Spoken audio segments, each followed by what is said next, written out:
at hinahanapan ngayon ang Kamara noong proceedings ng small committee. Now, may kinalaman din ito sa fill-in-the-blank budgets, ha?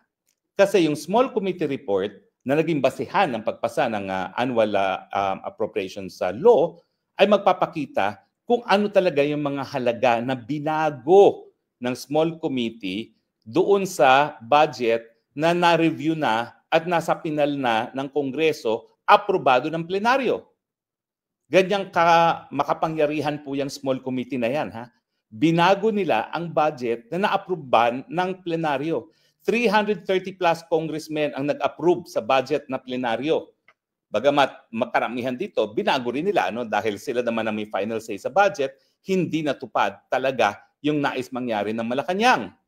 Pero yung boto ng 330 plus congressmen nabaliwala dahil sa desisyon ng small committee na ngayon hinahanapan ng report. Ang sabi ni Bernadette Herrera, merong dapat report yan na dapat ipakita, hinahanap ni Toby Tiangco, ayaw ilabas. Yan din ang problema natin ngayon, no? Wala tayong freedom of information. Ang freedom of information na meron tayo ay sa departamento lang ng ehekutibo dahil yan ang Executive Order number 1 na inisyu ni Tatay Digong. Sa unang-unang araw na kanyang mga termino, yan ang isa sa pinakauna na ngang Executive Order na pinirmahan ni Tatay Digong na kinakailangan yung mga impormasyon na nakakaapekto sa publiko na hawak na ehekutibo, dapat yan isiwalat sa publiko. Unfortunately, hindi sakop sa Executive Order number 1 ang legislative. At kung itatago na tuluyan ng legislative yan, hindi siya covered ng freedom of information. Bagamat kapag nagkadimandahan sa hukuman, alam naman natin na kabahagi ng obligasyon ng hukuman ay talagang i-review kung nagkaroon ng grave abuse of discretion amounting to lack of jurisdiction ang legislative branch of government, at po pwede namang sabihin na grave abuse of discretion na itago yung naging proceedings ng small committee kasi ito'y naging batayan sa pagbubuo ng isang batas. So may karapatan tayong malaman kung paano nabago nga yung paggagastos ng batas kung ikukumpara mo dun sa budget na unang-una na-propose ng presidente at pangalawa dun sa budget na inaprubahan ng Kongreso in plenary kung saan 330 congressmen ang bumoto para bigyan ng buhay ang isang panukalang batas. So ang suma total, importante yung small committee report para malaman kung sino ang mga anak na Diyos na nakakuha ng mga napakalaking mga budget sa kanilang mga distrito. At ang duda ko, karamihan dyan ay flood control projects para lamunin ang kalahatan ng budget ng proyekto na pinatunayan.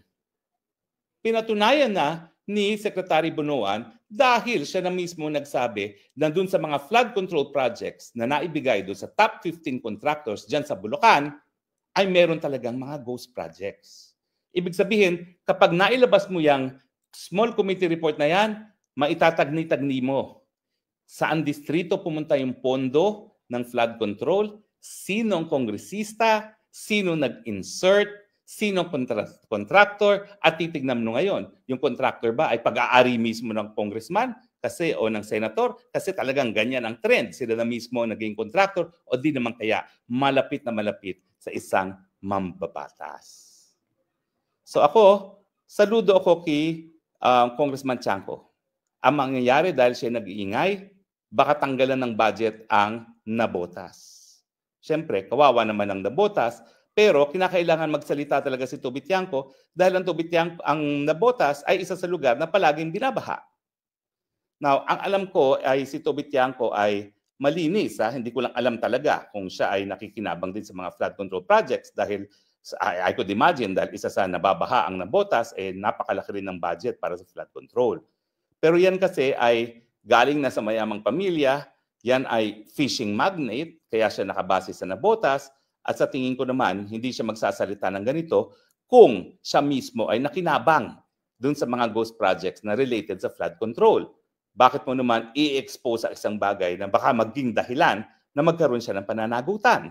So sa tingin ko, malinis siya sa pagdating doon sa tinatawag na conflict of interest dahil hindi siya, alam niya na hindi siya nakinabang doon sa mga flood control projects sa kanyang distrito sa Navotas na isa sa mga lugar na palaging binabaha. So kinakailangan natin mas marami pang tubig tiangko.